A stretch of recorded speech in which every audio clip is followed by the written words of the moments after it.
Brought to you by TechnoSpark 20 series smartphones. I'm superhuman.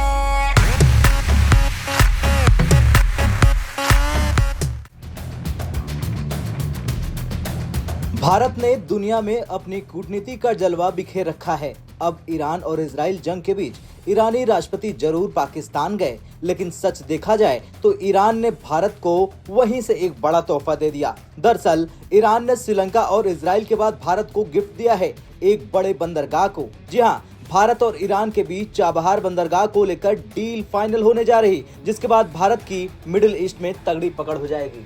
दरअसल Chabahar बंदरगाह को लेकर काफी दिनों से भारत और ईरान के बीच डील रुकी हुई थी, लेकिन पाकिस्तान से वापस अपने देश लौटते ही ईरान के राष्ट्रपति ने कमाल कर दिखाया और खबर आ गई कि अब भारत ईरान के बीच चाबहार की डील पूरी होने जा रही। चलिए अब जानते हैं इस बंदरगाह से भारत को व्यापार यानी बिजनेस में कैसे फायदा होगा और कैसे ईरान भारत के साथ इस डील को करने पर सहमत हुआ। दरअसल ईरान की एम्बेसी ने इस बात को कंफर्म कर दिया कि इस बंदरगाह को लेकर वो भारत के साथ डील को पूरी तरह से लॉक करने जा रहा। ईरान को पता है कि अभी भारत में आम चुनाव चल रहे हैं, लेकिन इस चुनाव के बाद पीएम मोदी ईरान का दौरा कर सकते हैं। जैसा कि सूत्रों ने बताया, उस वक्त ये डील पक्की हो जाएगी।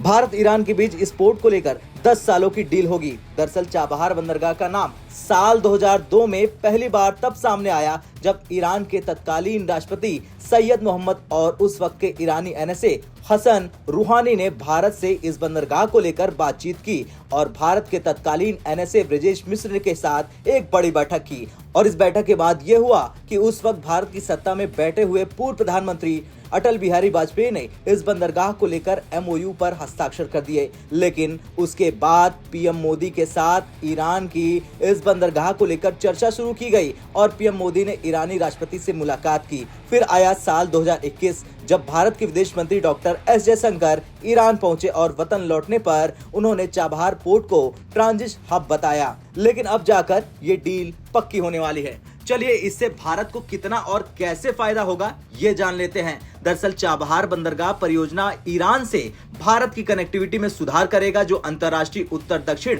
परिवहन कॉरिडोर यानी INSTC का मुख्य प्रवेश बिंदु है, जो भारत को रूस, ईरान, यूरोप और मध्य एशिया से भूमि और रेल सड़क मध्य एशिया से जोड़ता है। चीन भारत को स्ट्रिंग ऑफ पल्स प्रोजेक्ट के जरिए भारत को चारों तरफ से घेरने की कोशिश कर रहा। इसी के जवाब में भारत ईरान के चाबहार बंदरगाह को विकसित करने के लिए 20 अरब डॉलर यानी करीब 1363 अरब रुपए की परियोजना शुरू करने के लिए 2015 में हस्ताक्षर कर चुका है। ये एक त्रिपक्षीय समझौता है जिसमें भारत, ईरान के साथ अफगानिस्तान भी शामिल है। खैर, ईरान ने भारत के लिए कदम तब उठाया जब उसकी भारत के दोस्त इजराइल से तनातनी चल रही। अब देखना तो ये होगा कि क्या पीएम मोदी ईरान के दौरे पर जाएंगे। आपका क्या कुछ कहना है भारत की इस बंदरगाह पर जीत को लेकर? कमेंट कर जरूर बताएं। ब्यूरो रिपोर्ट, भारत तक।